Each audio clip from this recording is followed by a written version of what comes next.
Hello everyone, welcome back to my channel which is learners location. कैसे हैं आप सब लोग? I hope you all are fine. आज हम अपना नेक्स्ट क्वेश्चन करेंगे। ये क्वेश्चन है जॉन डन के ऊपर। जॉन डन क्या एज अ मेटाफिजिकल पोइट, ठीक है। जो हमारी इनकी पोएम्स हैं सारी, उनको उनको लेके इस क्वेश्चन में हमने जॉन डन को प्रूव किया है कि एज अ ये जो है मेटाफिजिकल पोइट थे। ओके, तो इसका एक और क्वेश्चन है, वो है John Donne as a love poet. तो उसमें जो लव की थीम है वो हमारी पूरी थीम चलेगी John Donne as a love poet में। आज हम पढ़ेंगे मेटाफिजिकल। तो ये दो क्वेश्चन है ना, ये आप ये दो क्वेश्चन कर लेना कंप्लीट, तो आपका ये जॉन डन है जो वो कंप्लीट हो जाएगा। तो John Donne as a metaphysical poet. John Donne was born in London. London में इनका जन्म हुआ था। कब? 22 जनवरी 1572 में। इनकी डेथ हुई थी 13 मार्च 1631। इंग्लिश पोएट थे, क्लैरिक इन चर्च थे, considered as preeminent representative of metaphysical poets. और ही रोट सेकुलर पोएम्स लिखते थे, और as well as erotic poem लिखते थे, लव पोएम्स लिखते थे। पर्टिकुलरली किसके लिए फेमस थे? जो अपनी ये पोएम्स के अंदर जो मेटाफिजिकल कंसीट यूज़ करते थे ना, उसके लिए फेमस थे। डन स्टार्टेड राइटिंग पोइट्री इन 1590s में इन्होंने जो है पोइट्री लिखना शुरू किया। और जो इनकी जो एज थी उसको बोलते हैं ट्रांजिशन एज। ट्रांजिशन एज क्या एज है? ये मिडवे है, standing midway between the age of Shakespeare, जो शेक्सपियर की एज थी, और जैकोबियन एज। कौन से ईयर्स है ये? 1572 से 1631, ये इन ईयर्स के बीच। Donne was complex personality abounding good and bad qualities थी इनके अंदर। In him great virtues and serious fault were inextricably mixed together. Main works थे इनके ecstasy, the flea, the good morrow, ये इनके फेमस वर्क्स थे। T S. writes about John Donne. I believe Donne poetry is किसकी concern है? Is a concern of present and the recent past, जो अभी थोड़ी देर पहले गुजरा था उस पास्ट का, और रैदर देन फ्यूचर। मतलब ये फ्यूचर के बारे में ज़्यादा नहीं लिखते, वो ये जाते या तो प्रेजेंट में रहते हैं या फिर थोड़ा सा जो पीछे का पास्ट है उसमें रहते हैं इनकी poetries. Term metaphysical has been defined different by different writer. जो ये टर्म है मेटाफिजिकल, ये जो है डिफरेंट राइटर्स ने डिफरेंट तरह इसको डिफ़ाइन किया।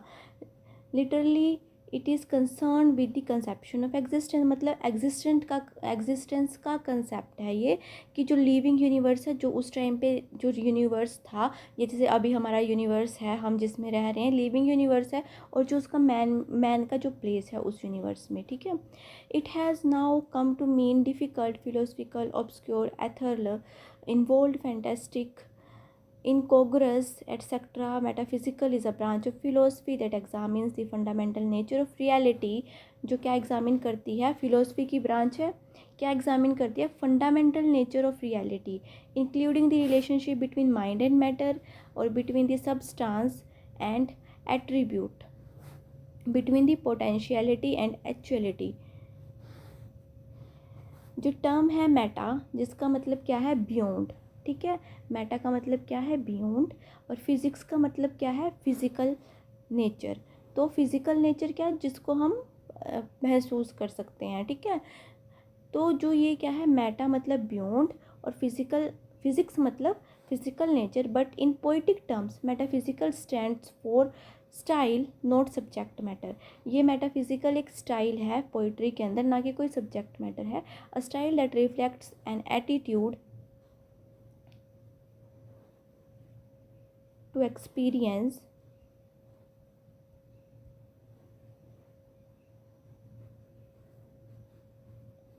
attitude to experience. As T.S. Eliot also suggests, it possesses a mechanism of sensibility which could endure any kind of experience, simple, artificial, different, difficult, and fantastic. Metaphysical poetry involves two broad division. दो broad division है, एक तो love poetry, एक religious poetry, ठीक है।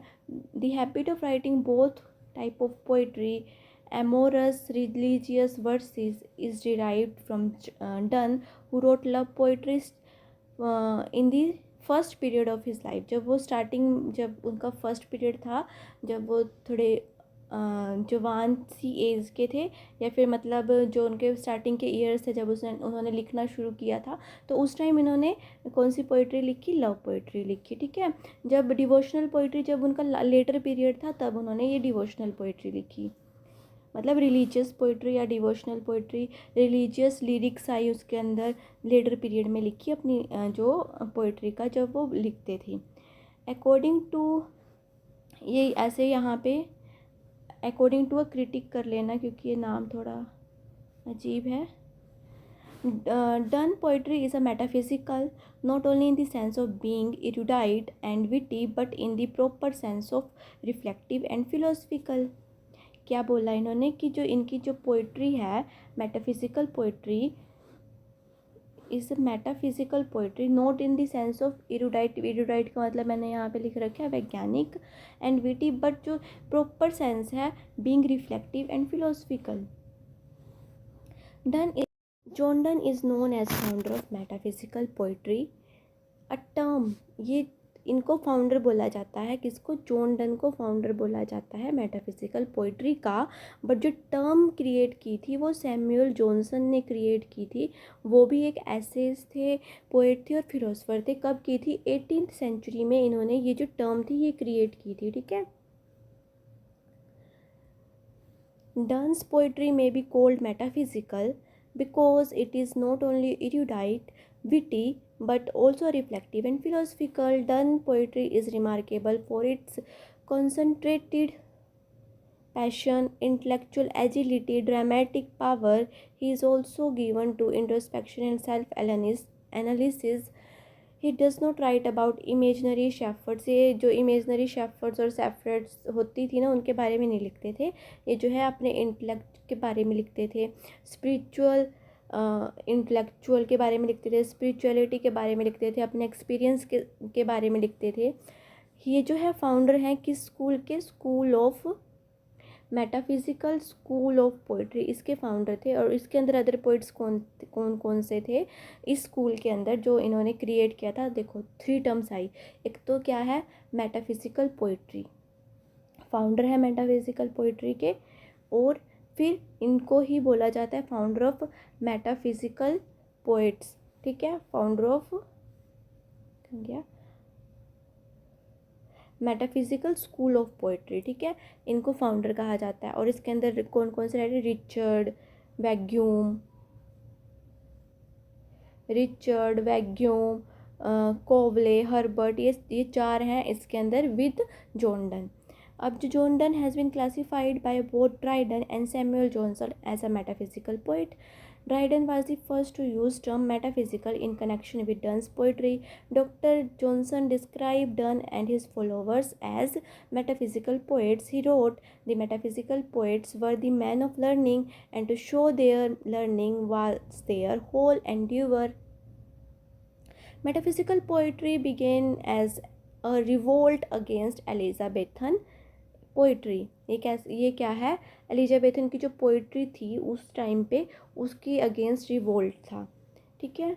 John Donne led the revolt against Elizabethan poetry. The metaphysical poets live in such kind of world in which everything is conventional and artificial, जिसमें हर चीज़ जो थी कन्वेंशनल थी, आर्टिफिशियल थी, but nothing original and remarkable. But by the end of 16th century and beginning of the 17th century the great Elizabethan poetry had exhausted itself. फिर जब ये टाइम आया, जब एंड आया 16th सेंचुरी का और जो 17th सेंचुरी का एंड आया, तो ये जो है एलिजाबेथन पोइट्री अपने आप ही ख़त्म। C.S. Lewis rightly says metaphysicism is in the poetry is fruitful of renunciatory, becoming overripe and approaching putrescence। जो ये है, जो मेटाफिजिज्म है, ये किसका फ्रूट है? रेनांसे का फ्रूट है, जो क्या हो गया? अब ओवर राइप हो गया और सड़ने गलने की पोजीशन पे आ गया। Donne poetry is not metaphysical in true sense of the word. His poetry does not explain any philosophical system of universe. The main concern of his poetry is not thought but feeling. क्या है कि इनकी poetry को बोला गया कि true sense में metaphysical नहीं है, ठीक है, क्योंकि ये जो है कोई फिलोसफिकल सिस्टम एक्सप्लेन नहीं करती यूनिवर्स का, ये क्या, या ये कोई थॉट नहीं एक्सप्लेन करती, इसमें जो है जॉन डन ने अपनी फीलिंग्स दिखाई हैं, फीलिंग्स को एक्सप्लेन करती है. His poems are not long as metaphysical poem is.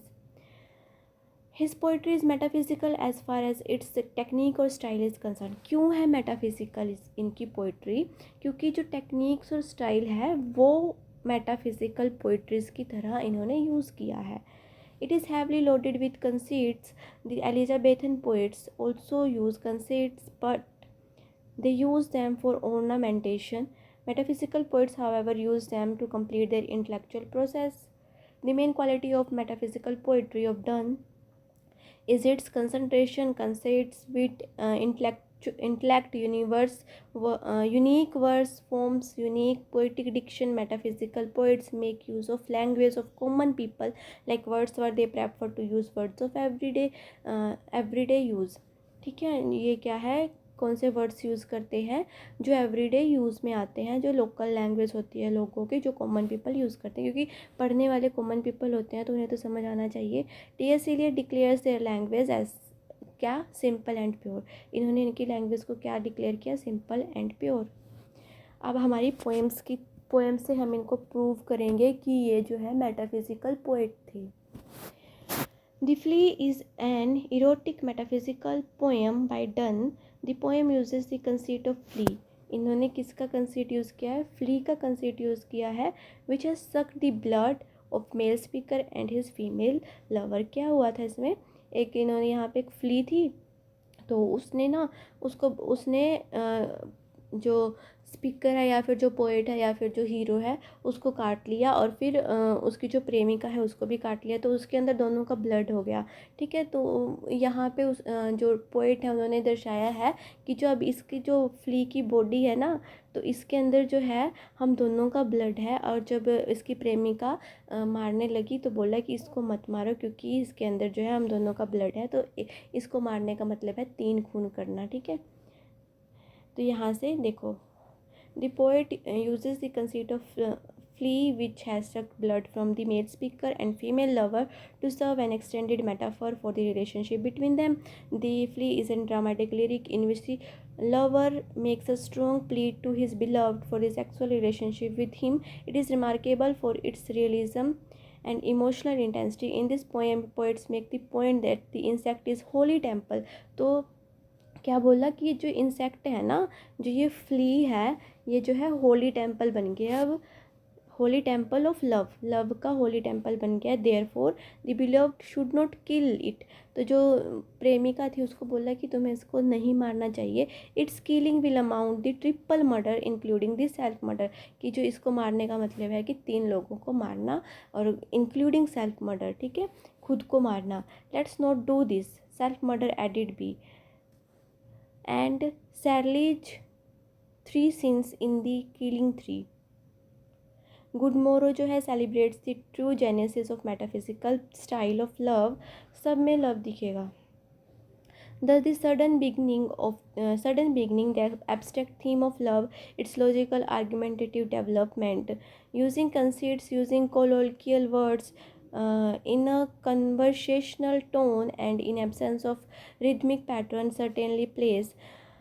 The imagery is derived from the varied sources. Myth, everyday life, world relation are made intellectual rather than verbally. In the poem, the lover and beloved have discovered the joy and bliss and fulfillment. In love, they can confine themselves to a single room and find it in.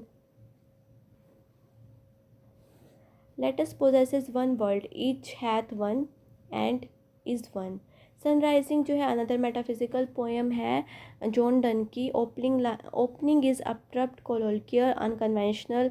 Conventionally, the sun has been glorified and highlighted as God, but Donne का attitude क्या है, different है. There are brilliant metaphysical conceits in the poem. In expressing his contempt For Sun, the poet displays all his learning and a metaphysical wit and extravagant conceits are employed in the glorifying his beloved.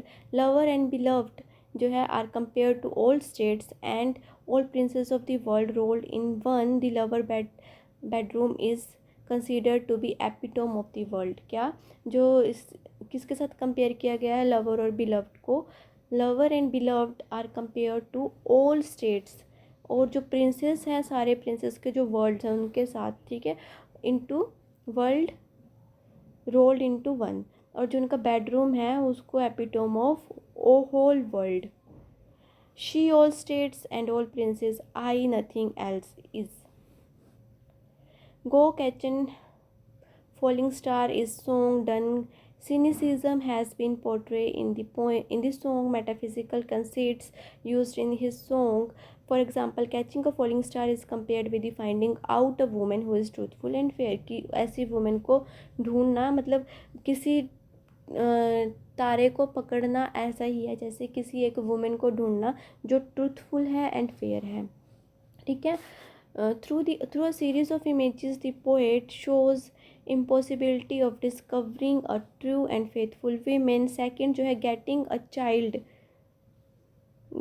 a child from a mandrake root is also compared with finding out truthful and fair woman. Go and catch falling star, get with child, a mandrake root. Canonization जो है example है metaphysical poet का. The speaker in the poem claims that he and his beloved will be canonized when poet immortalize their love. That love of the future will invoke them to given them the strength of spiritual love. इसमें spiritual love की तरफ जो है इशारा किया गया है. For God sake hold your tongue and let me love. Ecstasy जो है एग्जाम्पल ऑफ मेटाफिजिकल पोएम है. Poem is dealing with the twin aspect love, physical and spiritual. दो आस्पेक्ट ऑफ लव हैं, एक physical and spiritual. It deal with the relationship of body and soul. इसमें किसकी relationship दिखाई गई है, body and soul की. As metaphysical poem this poem brings together opposites such opposites as medieval and modern spiritual and physical. Opposites दिखाए गए हैं इस पोएम में, और ordinary and metaphysical. Love is mysteries in the soul do grow, but yet the body is his work. Better My Heart is the most famous sonnet by John Donne. The poet makes an impassioned appeal to God to occupy his soul, purify and reshape him. He uses three metaphors to convey his feeling. First stanza he compare God to tinker and himself as a poet जो ठीक करते हैं. Tinker मतलब ठीक करने वाले. In second stanza, the poet want to take his soul out of the town of his god's enemy and devil. Last में metaphor use किया है गॉड का relationship. God relationship, man and God relationship presented through lover beloved relationship. और the poet is beloved and God is the lover. Batter my heart the 3% God to you. Valediction जो है forbidding mourning is metaphysical poem है. In this poem Donne employs the concepts of twin compasses. Compasses दिखाई गई हैं. Two lover who are now separated are linked. Link है एक दूसरे से to two legs of the compass. Link हैं एक दूसरे से जैसे टू लेग्स ऑफ कंपास हैं पर एक दूसरे से दूर हो गए हैं. One leg of the compass is fixed. एक लेग जो है जैसे हमने कंपास देखी है तो उसका एक लेग जो है फिक्स रहता है और जो दूसरी लेग है वो ऐसे घूमती है ना. तो one leg is the fix and the other moves around it. The lover are still spiritual. One is like the head of compass and the lover cannot forget the beloved in the end, and the two lovers meet together like legs of the compass come together when the circle is completed. If they are two so as if twin compass are two. To conclude, John Donne without any doubt is a metaphysical poet. Nevertheless, his poetry is different from the other metaphysical poets of his era. He uses conceits. His remarks are witty. There is no artificiality in his poem. His demonstration is fresh and original. In fact, he only presents his emotion and personal experiences of his life. All these elements make his poetry remarkable and make him metaphysical poets everywhere, every era. ये ना पुराने notes हैं और मेरे को अभी इनको दोबारा लिखने का टाइम नहीं मिला, क्योंकि ये जो है आपके एग्ज़ाम्स हैं, अगर मैं दोबारा लिखूँगी तो बहुत टाइम लगेगा, इसलिए जो है आप थोड़ा एडजस्ट कर लेना. Thank you for watching. Like share and comment.